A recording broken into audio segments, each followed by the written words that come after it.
पिछले साल गलवान घाटी में भारत के हाथों बुरी तरह पिट चुका चीन काफी ज्यादा बौखलाया हुआ है। चीन पिछले साल का बदला लेने के लिए सीमा पर पहले ही S-400 एयर डिफेंस सिस्टम तैनात कर चुका है। इसके अलावा चीन ने सीमा से सटे एयरबेस को भी अपग्रेड किया है। इन सब के अलावा चीन चुम्बी वैली में लड़ाकू की एक नई यूनिट तैनात करने में जुटा हुआ है। बावजूद इसके कि भारत और चीन के बीच अब तक सीमा विवाद को लेकर कई सैन्य बैठक हो चुकी हैं, लेकिन चीन सीमा पर लगातार अपनी ताकत बढ़ा रहा है।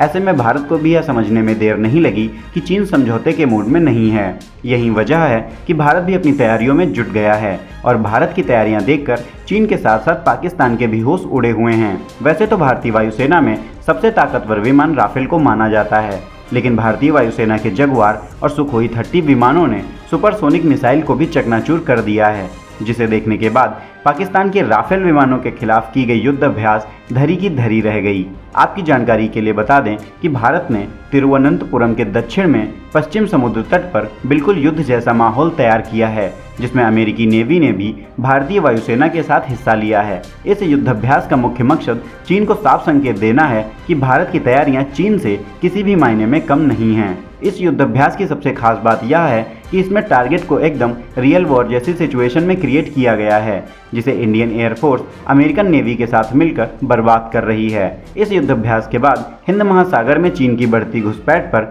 लगाम लगना निश्चित है, क्योंकि चीन अभी तक भारत की तैयारियों से अनजान था। फिलहाल भारतीय वायुसेना के जगुआर और मिराज 30 विमानों ने ही इस युद्धाभ्यास में हिस्सा लिया है और कुछ ऐसे कारनामे करके दिखाए हैं जिनकी अपेक्षा चीन और पाकिस्तान सपने में भी नहीं कर सकते।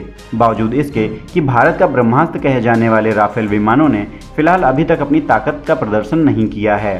खैर, भारत के इस युद्धाभ्यास से चीन की नींद उड़ी हुई है, लेकिन क्या भारत ने चीन के सामने अपनी तैयारियों को दिखाकर सही किया, हाँ या नहीं? इस बारे में आप अपनी राय हमें कमेंट बॉक्स में ज़रूर बताएं।